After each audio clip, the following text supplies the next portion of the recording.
प्रत्येक माह में जिस तरह 2 एकादशी होती है उसी तरह 2 प्रदोष भी होते हैं।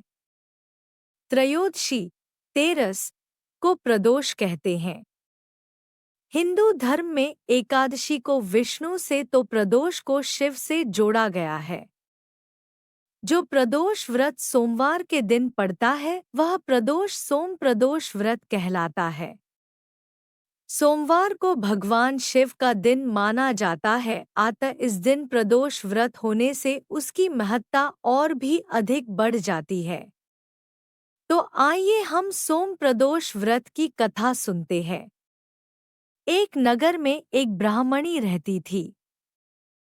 उसके पति का स्वर्गवास हो गया था। उसका अब कोई आश्रयदाता नहीं था, इसलिए प्रातः होते ही वह अपने पुत्र के साथ भीख मांगने निकल पड़ती थी।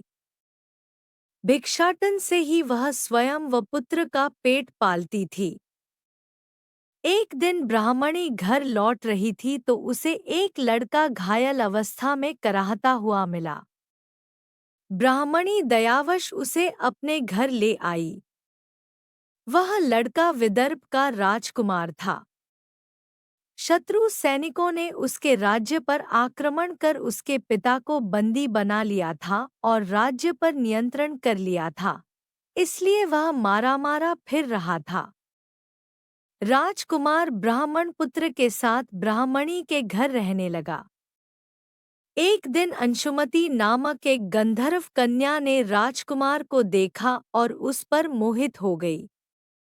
अगले दिन अंशुमति अपने माता पिता को राजकुमार से मिलाने लाई।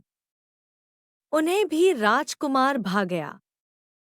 कुछ दिनों बाद अंशुमति के माता पिता को शंकर भगवान ने स्वप्न में आदेश दिया कि राजकुमार और अंशुमति का विवाह कर दिया जाए। उन्होंने वैसा ही किया।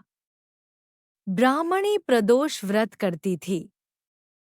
उसके व्रत के प्रभाव और गंधर्वराज की सेना की सहायता से राजकुमार ने विदर्भ से शत्रुओं को खदेड़ दिया और पिता के राज्य को पुनः प्राप्त कर आनंद पूर्वक रहने लगा। राजकुमार ने ब्राह्मण पुत्र को अपना प्रधानमंत्री बनाया।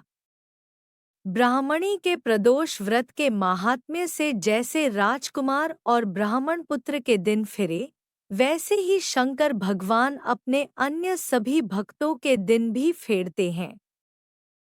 प्रदोष व्रत में क्या खाएं और क्या नहीं।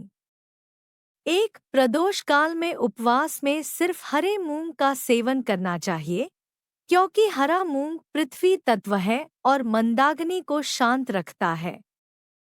2, प्रदोष व्रत में लाल मिर्च, अन्न, चावल और सादा नमक नहीं खाना चाहिए। हालांकि आप पूर्ण उपवास या फलाहार भी कर सकते हैं।